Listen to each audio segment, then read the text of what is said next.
Hello everyone. Today we are exploring the world of bionics, prosthetics and exoskeletons with our special guest Sanjeet. Sanjeet is working on these groundbreaking technologies in biomedical and robotics that are transforming lives. Now at 10x Tech Club, early exposure to these technologies and innovations is the key for our students. By understanding how these technologies work and their real world impact, our students can ignite their passion for problem solving and creativity. The technology we engage with today is going to shape the future of healthcare and human capability tomorrow. So in this exciting session, Sanjeet shares his journey and insights into bionics, exoskeletons and robotics, highlighting their design and their impact. It's an inspiring glimpse into how science and technology can improve lives. Now, as you watch this video, think about how you can apply these concepts to your projects, to your studies, and maybe even your future careers. So let's get inspired by Sanjeet's story and the amazing possibilities that lie ahead.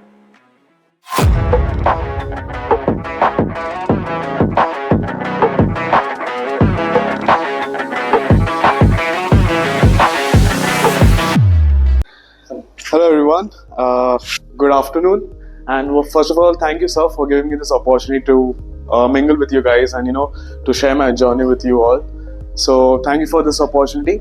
Alright, so let's get started. Well, today I don't want to give my introduction actually, because the entire presentation is like my introduction. It talks about my journey, how I moved from biomedical engineering to robotics. Alright, so let's get started. Okay, so the first thing, I want to start my story from when I started my undergraduate.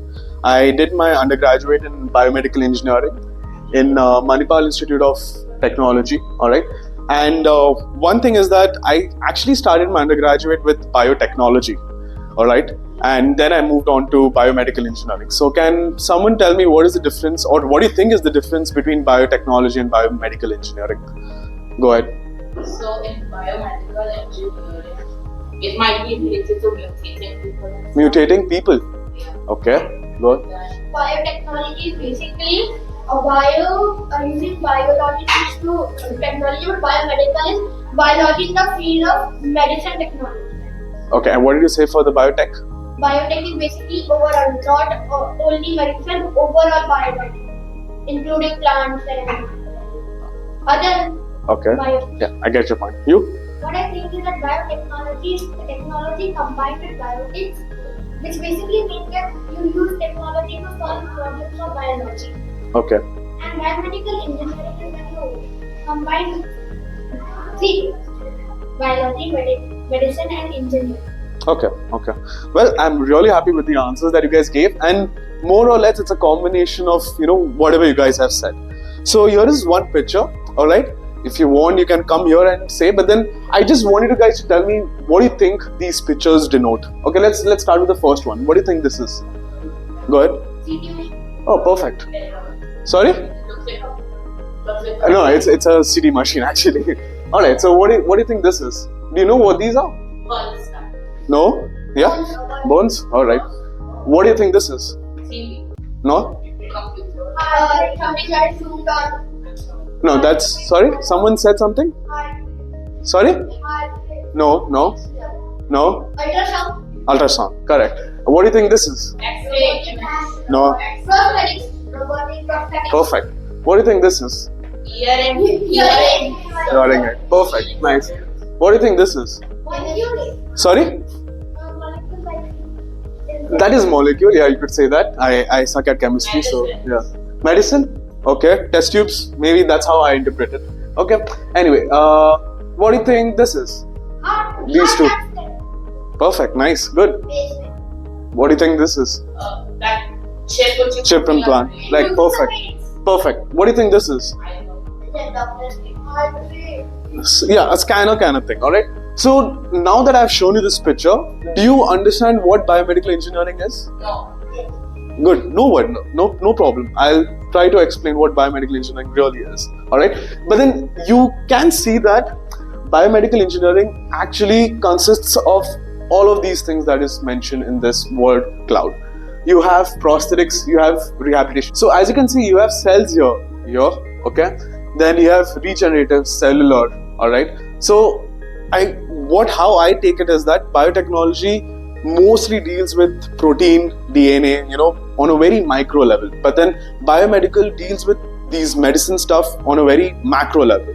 All right, but still these things, that regenerative medicine, cells, it still does come under biomedical engineering. All right. Yeah, sure. So I have read something about 3D printing. 3D printing food. Okay.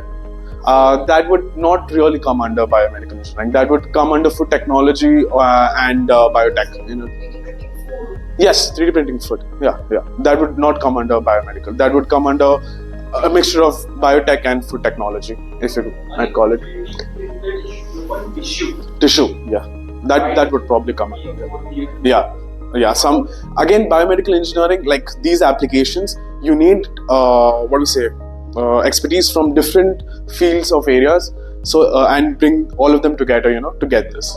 But yes, so this was about biomedical engineering. All right. So I started with biotechnology, remember, and there was this friend of mine. We were just sitting one day, and he showed me a picture of a humanoid robot. Okay. And actually biomechanics, if I want to be specific. And then I just asked him, like, what is it? What is this? I have never heard of it. And he told me that, this is biomechanics. And I'm like, okay, where do I study this? And then he was like, you do it in biomedical engineering. And that's when I realized that biomedical engineering encompasses biology, engineering, mechanical, so many other things, and that is what I wanted to do. I didn't want to get fixated on one specific thing, and that is something that you guys are doing here as well. So that was my introduction to biomedical engineering. All right, and from when I started biomedical engineering, we had a professor who taught us medical devices and prosthetics. And when I looked further into it, that's when I came to know about bionics. All right, can you see this picture? Yeah. So what do you think this is? The one in the white? No, I mean the Homo sapien is the blue one, but what do you think in the white? Robotic hand, correct. This is a robotic leg or a prosthetic leg, and then so this picture I just chose like last night to just show you how I feel how humans are going to evolve with time in the future. All right, and this basically encompasses the bionics. So that's when I got introduced to bionics, during one of my courses, and that's when COVID hit. Right, in my 4th or 5th semester is when COVID hit. All right. And till then, okay, I was interested, but I just didn't know whether I wanted to pursue it. Okay, for me, there was just one prosthetic arm. How much engineering can you actually do just in one prosthetic arm? I mean, obviously, I was wrong. That I realized later on. But then during COVID, I more of worked on different but got introduced to different technologies, just like you guys are doing these days. Data science. Okay, I did a couple of courses on data science. I did a couple of courses in neural networks, machine learning, and everything. I'm sure you guys are doing that as well.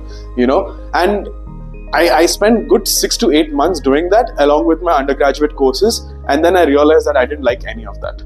And yeah, and I couldn't see myself doing data science and AI or ML throughout my life, sitting in front of a computer, and working in front of a laptop, figuring out what this data means, looking at the plots. I just couldn't imagine myself doing that, and that's where I realized that okay, I need to move away from this. Okay, and that was the time when I was like fully confused, like right after undergraduation, you have that pressure to say find a job or something like that. And there were a couple of months where I didn't find a job, where I didn't do anything, But anyway, before coming to that, right after like COVID relaxed a bit, I got my first internship in Grasp Bionics. All right. So in Grasp Bionics was basically my bachelor thesis. All right, in which I worked on getting some kind of biosignals from my arm, and then dealing it or processing it in an STM32 controller. You guys are working with Arduino, right? So this could be a more advanced way of looking at it. Although whatever I did could also be done on Arduino. Don't think that you can't do these things. It's just it has more processing power, if you might say it. Then so this is basically the processing unit, the hardware processing unit. Then there is some software processing done. Then this is the battery charging module. Then you have a Bluetooth module. I think you guys are also doing some wireless communication, I believe. You did it, right? Exactly. So you guys completely understand what I'm trying to do here, right? All right. So this was my bachelor thesis, and at the end, so you could use the biosignals to generate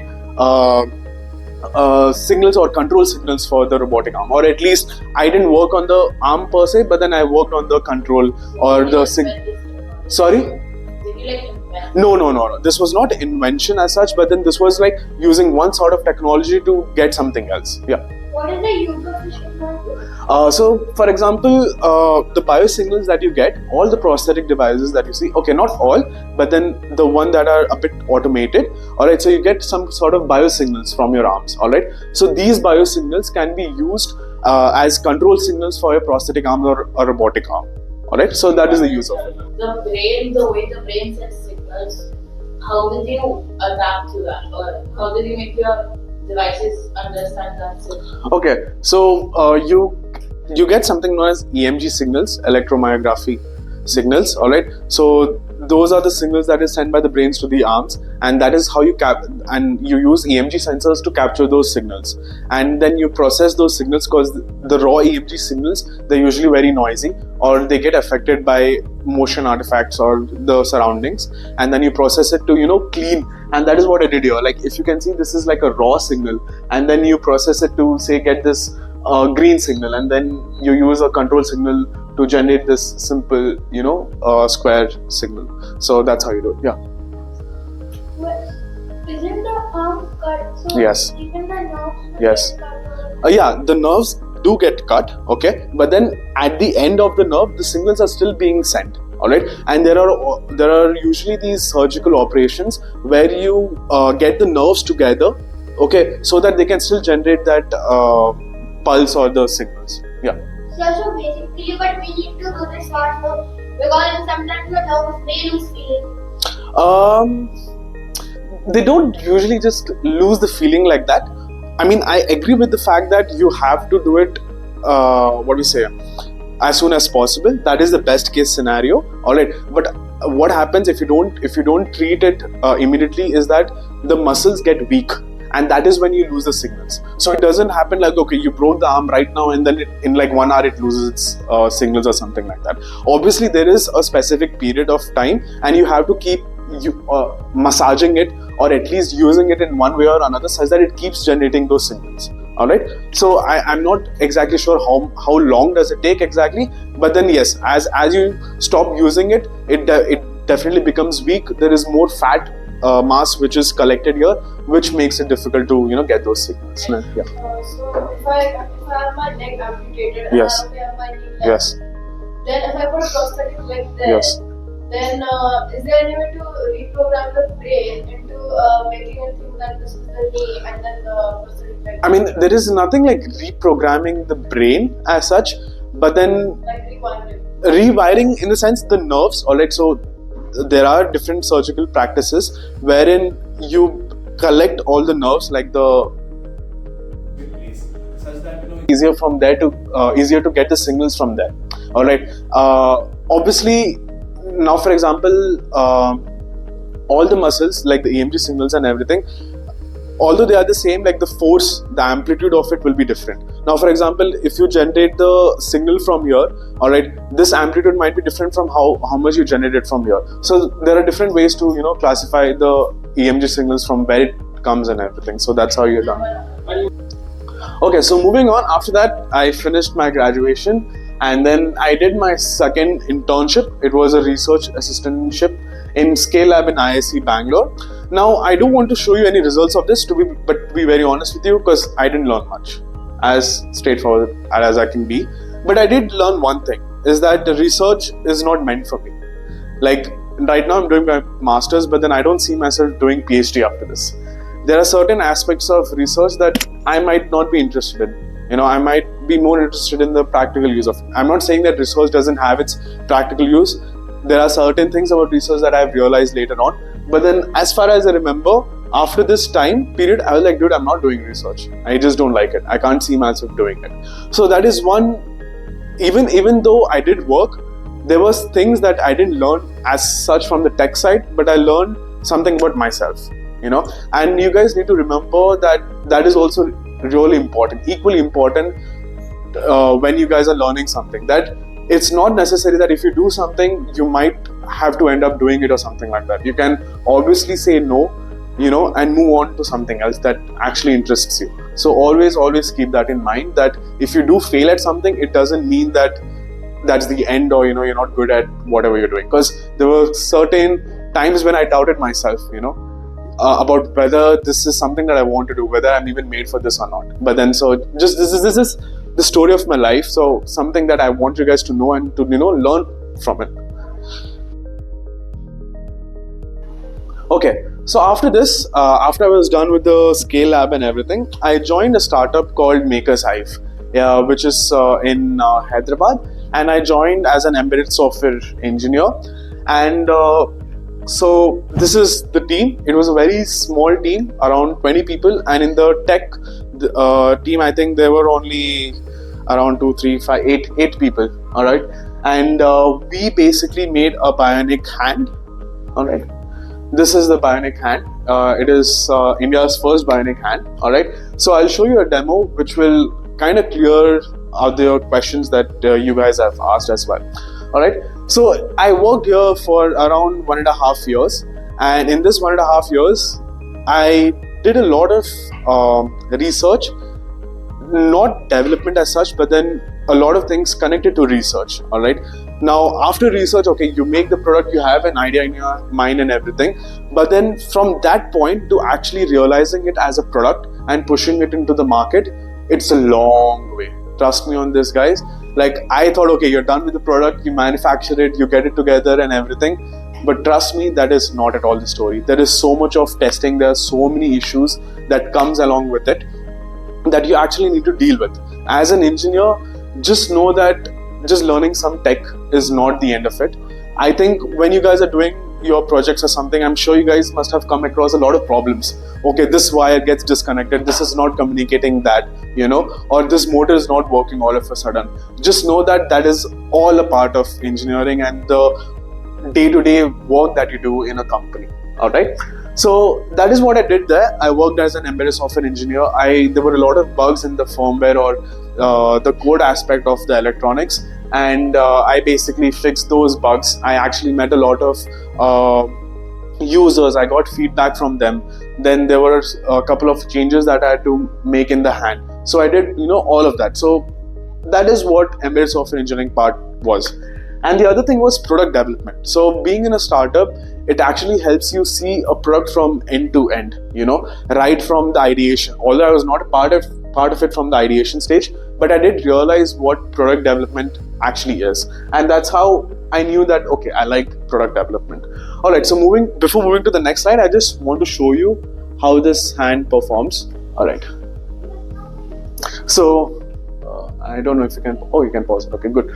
So this is the hand, all right, and you can see this is the socket that is worn by the users. And if you see these wires, those are the EMG sensors, and that's how the EMG signals are generated. Then there is a internal circuitry here which helps the user to basically control the arm. Just by the signals from his brain going to his amputated arm, and that fingers are moving. Right. So this is their page. You can definitely obviously check them out. He's the CEO, Pranav Vempati, and he was one of the users which used the hand. Let me see if I can play this. Yeah. So there was also a mobile application which was connected with this hand. I think I'll let you see this video. It really shows you the different cases, how we can use the hand.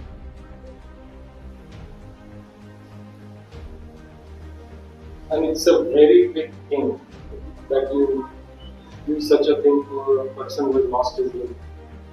It can change his life. It can change the self-respect that he has. It can change his standing in the society.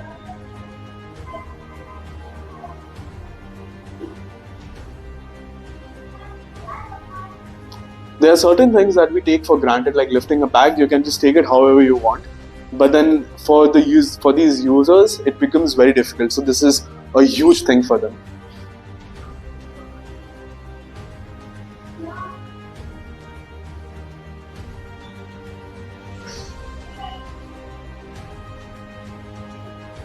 For Yeah. Yes. Obviously, just know that it's not as easy as flowing as how we do it, but then still, just to do that, it's a huge thing. So it's hard to do the prosthetic. Hard in the sense that in the sense to have that much flexibility. This has this rotation, but it's not like automatic. Like for example, if you're moving like this, it can't do it like this. It can go like this or back like that.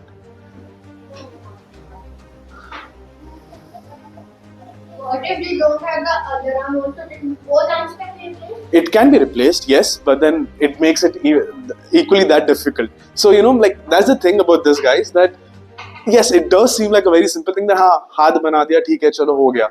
But then to get that control part of it, it's difficult. To get that intuitiveness is very difficult. How do you make it more stable? That is the question that you need to ask. Okay, you found a problem, but what is next? That is the current development that is going on right now in the prosthetic field. How do you make it more intuitive? How do you make it more stable? How do you allow the user to perform all these actions? That is exactly the problems that we are facing in the industry right now, that big companies, multi-billion-dollar companies are facing right now. Yeah. Are you working for the leg now? I didn't work on the prosthetic leg as such, but I did work on the programming part of it, but not entirely. Does it have the sense of touch that bionic arm? The sense of touch is only on the fingertips. It has like a small on the thing that can help them to scroll on the phone and everything. But again, that is something still that needs to be developed to be more. It needs to encompass this entire area? Yes. Sorry. It needs to be on the fingertips. Not on all the fingers, but on that specific index finger. Does the reflexes of the prosthetic arm is fast as arm? No, it's not. That's the thing. That is, it again depends on the motor. It depends on the signal. It depends on the latency between giving the signal and the motors acting, because there is the programming aspect of it. So, what material is the hand made of? Like, I think this part is made of Carbon fiber. Is the hand palm is made of rubber? So this rubber that you see, it's actually like a covering. So you can actually remove it, and then these parts are actually 3D printed. So if you guys get into the 3D printing field, the product design field, you can actually make this entire product. And obviously, I am not a mechanical engineer, so I don't know which exact material they have used. But then the parts they have manufactured, I think they're 3D printed, or at least the prototyping was done using 3D printers. Yeah. So how accessible is it to the public, or cheap, or? Okay, yeah. So that's an amazing question. So what these people decided to do was they wanted to make it as cheap as possible, all right, but still this hand costed around 1.5 lakhs, including everything, like from getting this hand to the prosthetic things, whatever they do for the socket and everything. But then if you compare it to the bionic arms from Autobot or some other companies, they sell it for 15-20 lakhs, all right. But obviously the functionality is different. There are different aspects, so it's like more of give and take, so it depends on what exactly you want. And that's but this was specifically made to meet the Indian market. Yeah. Yes, go on. Made for different age groups or just for everyone? So the different age groups would the bionic hand actually ends at this level. Okay, the rest depends on the socket that you manufacture. Okay, obviously every user is different. His stump is basically the left part, the leftover part from the amputation. So each and every stump is different. So that is the work done by the prosthetist. Okay, so that is how you basically cover up the entire age groups. Particular. Yes, each not of personalization. Yes, exactly. So exactly how customers do it? They'll only come in black or vintage. Yeah, so if you go to the website, they do come with different skin tones, such that you feel having it a bit more personal connect with it. That is when I joined my master's course, which is in Sweden. All right, so this is Sweden. I stay in the city called Gothenburg, and this is the uni that I go to, Chalmers, and this is a very famous landmark, and how it looks in winter. Gothenburg is a beautiful city. It's a coastal city. As you can see, Gothenburg is right here. All right, and it does get cold. I think this winter it reached around minus 15, minus 20.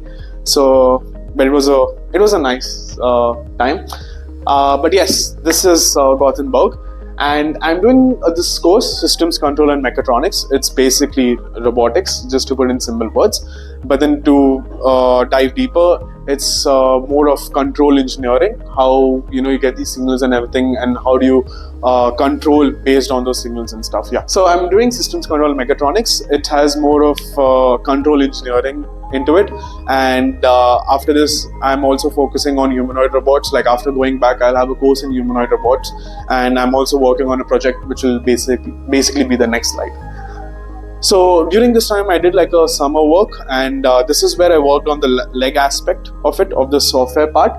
There are different locomotion modes. You guys are learning neural networks, machine learning and everything, right? Yes. Yes. What do you guys have learned in it? Yeah. So we learned about neural networks, Okay. CNN. Yeah. Oh, you have learned about CNN. Okay. Then in machine learning, we learned about different algorithms. Okay. Unsupervised learning. Yes, supervised learning. Right. Okay, great. Data science covered. Okay, nice, perfect. All right, so yeah, some of the algorithms I didn't develop the entire software. That was already being done by a PhD. She was in her last year, so she had developed a GUI, MATLAB GUI, for the past 5 years, and it's all open source. If you guys want, you can actually go and check it out as well. But yes, so when you have a prosthetic leg and you are performing different locomotion modes. Say for example, when you're walking on a straight road, or when you're going up a slope, or when you're climbing the stairs, there are all different locomotion modes. You need different damping for the leg to basically give comfort to the user based on the impact and everything. So how do you classify those different locomotion modes based on which how the leg performs or how it changes its settings? It depends on that. So I worked a bit kind on that. So after this, right now I'm working on an exoskeleton. So this is like the idea of it. I'm working on it right from scratch, right from ideation, how it's supposed to look and everything. So I recently created a 3D model of it, and I came to know that you guys are doing 3D modeling as well. So the thing is that you can actually just make this thing by yourself right now, given the technology. I'm using Fusion 360, Autodesk Fusion 360. So it has more functionality than what you guys are using, I suppose. But then I truly believe that given the technology that you guys are learning here, you can possibly make this as well. So yeah, and okay, I haven't gotten this, but I just recently 3D printed this part with with his help, and it's coming out well. I'm also learning, and it may be that you guys have more knowledge about this than I do. So yeah, that has been my journey. But the takeaway that I want you guys to have from my journey is that do not stop learning. Okay. Second thing, this is an amazing opportunity for you guys to just get your hands on in different technologies. Okay, you might not do some too advanced thing or something like that, but hey guys, like you guys have not even done your 10th, so you guys have a lot of time. And what you need to just understand right now is whether you want to do this or not, whether you're slightly interested in this or not. All right, you have space tech, you have data science, you have Python, you have programming, you have hardware, you have product design, so many other things. I think 12 things or something, right? Yeah. I mean, you have like a crazy opportunity here to to understand what you like or what you don't like. And I mean, I'm jealous of you guys because I didn't have this opportunity to know all of these things. Who knows, if I had taken part of this, been a part of this, I would have liked space tech probably. I don't know. But yeah, this is something that I like right now. I'm happy with it. So one thing is that know what you like, and even if you don't, it's completely fine. Explore as much as you want, do different kind of things, but never stop learning. And in case you do have any failures, or you feel that okay, this is not something that you're good at, or you haven't done a good job in a particular internship or a job or whatever, what, life is a long way, so don't worry about it. Yeah. Okay, so this is a rehabilitative exoskeleton, adaptive rehabilitative exoskeleton. So this is something that you put on your hand, all right? And for example, once you have some kind of trauma in your muscles such that they don't function that well, then this exoskeleton can help you to regain that control, regain that muscle functionality. Yeah, basically that. But yes, that's about it from my side. I'm open to questions, but I think I have answered most of them during the presentation. But yeah, go ahead if you guys have any more questions about any aspect of this. Was it hard to settle in a European country? There are few aspects of it: the weather, the language, but then Sweden is a very welcoming country. I feel the people are very sweet. They always have this amazing smile on their face. They're very welcoming, very warm. So I absolutely love Sweden. Yeah. What is that big thing on the This one? Yes. That is a motor housing. So that is where I would place the motor and the circuitry, the control circuitry inside that. So yeah. This is made for left-handed. It could be made for left hand. I mean, there won't be much difference to it actually, other than probably the cuffs. But cuffs also, I don't think so. There'll be much of a difference between the left and the right side. Yeah. The black. Bionic. The Bionic. Go ahead. Yeah, next. So, have you worked on other projects besides the Bionic arm and Bionic leg projects? No, I mean, so everything that I have talked about, it's more of healthcare, about how robotics and healthcare or biomedical engineering, they come together. So my focus or my interests, they do lie in this field of biomedical engineering and robotics. And I would have that question there. You said Yeah. robotics and healthcare. Yes. So how do you see the next decade, shaping up where robotics engineering and bionics and advanced technology come and change it? Okay, all right. So I think it was your question about how do about surgery and everything, right? So I feel that in the next 10 years or a decade or whatever, biomedical engineers or robotics engineers, they're gonna transform healthcare completely. Like there's so many aspects of it. Like everything that I've said right now, it is still under development. The number of exoskeleton companies that are coming up, assistive technologies that are coming up, there's industrial workers who have to do the same task again and again, which gets very repetitive and which is very taxing for their muscles. That is where the assistive technology comes up. All right. Then the surgical systems, robotic surgical systems. There are different kind of surgeries. They require different, kind of hands, tools, and everything. So that is again where robotics is coming up. Then obviously this rehabilitation technology, prosthetic devices, exoskeletons and stuff. So I think all of these and so many other places, you make a simple change, simple transformation. You can probably work on the hospital bed as well. That you have. Obviously, right now, I think you can see that there are a lot of buttons, to get you up or something like that. You can probably transform that into something better, or you can make it cheaper as well. And one more thing is that product development doesn't necessarily mean innovation, in the sense that you don't necessarily have to always come up with something new, but you can always take an existing thing and also make it better. So that is also another aspect of product development.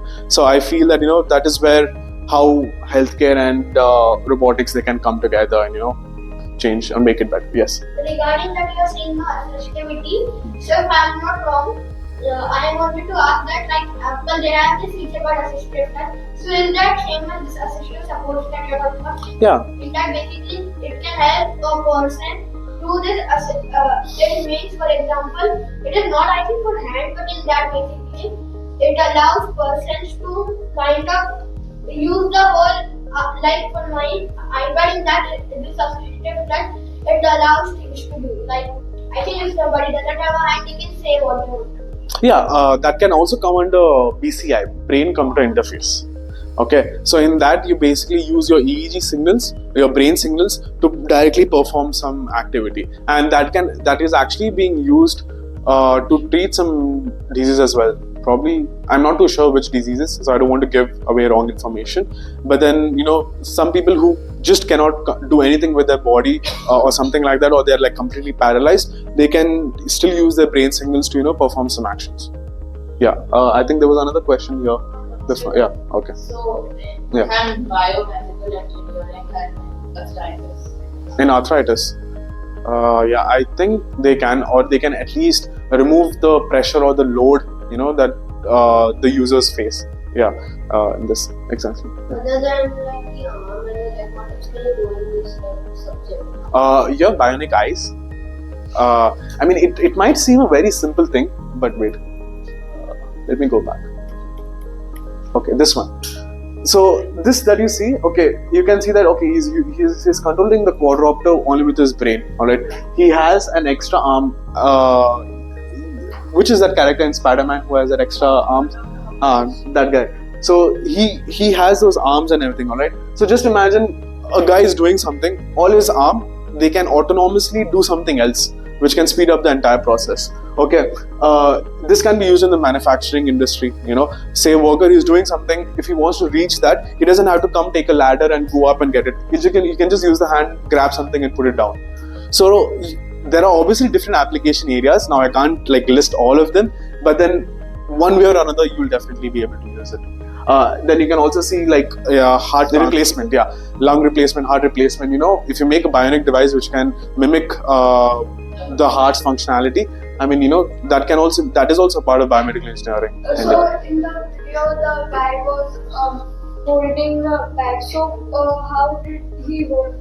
Won't the prosthetic arm fall off? Yeah. So one thing is that the motors, the torque and everything, it was designed in such a way that it could actually carry and, you know, lift that weight.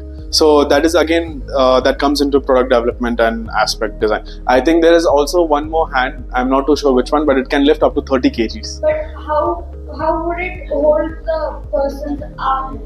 Yeah. So that see that comes in the prosthetic aspect of it, about, you know, how good fit of how well it fits your stump. And obviously, if you want to make it even more secure, there are other fastening mechanisms that can be used. It's basically a fastener. Yeah. It's holding your tight. Yeah. I mean, it is shaped according to your stump, right? So it fits very tightly inside. But even if you want more secure fastening, then you can use probably like ratchet, buckle or something like that, ladder straps. You will feel the pressure. Right? Yeah, but you'll feel the pressure again. That's the thing. Yes. So basically, here like used on a robotic had another part, but won't they over time rust and all? That depends on the material that you're using, right? I mean, Because wouldn't that, and what about the durability of the material? Like even if you put carbon pad, they also have a few weeks. yes, absolutely. Like, I mean, see, the materials will degrade over time. Whatever. I haven't studied the materials aspect of it, but then that is why you have a certain duration or, you know, time where a product is viable or, you know, it can be used properly. Obviously, over time, the functionality of the device will come down. I think in the prosthetic hand that I told you, the thing that will probably fail first is the motors, the actuators, given how much how many times they are used, the torque, what they're holding, how much they're lifting, you know, all of those things I think will fail before the hand breaks or the cover comes off or something like that. Yeah. What is the person can use the hand only or like? Yeah, so there are certain devices which come, like, you know, which can just replace that small part of it. You can't make it active. It's usually passive. It is just like a prosthetic, like for cosmetic purposes. So is there a backup battery in the prosthetic? Backup battery? No, there is no backup So battery. what if you're holding something? Yeah. What if you're like holding something and if you leave it, you're going to die? Will there be a backup battery? So the functionality that we have put in this is that the moment there is, say, any problem with the hand, the motors will just stop wherever they are, and they have that much torque or they have that much capacity or capability to, you know, hold something whatever they're doing. And I mean, obviously, one more thing is that no one in their right mind would know that to use this hand to lift something heavy or something like that. You know, it is meant for your daily purpose activities, and you always whenever you produce a product, it comes with a pamphlet or like a guidance thing which tells you that, you know, to not use this product for so and so purposes. But yeah, that's about it. So let's wrap it up right now. Okay, official ending of this session. Thank you, Sanjeet, for Thank you so coming. much. Yeah. And in your vacation in India, you got to interact with us. So thank you very much. It was a Thank you lovely so much. presentation. Yeah, thank you. And I hope you all liked it and got some new knowledge. Yeah. So let's have a small picture.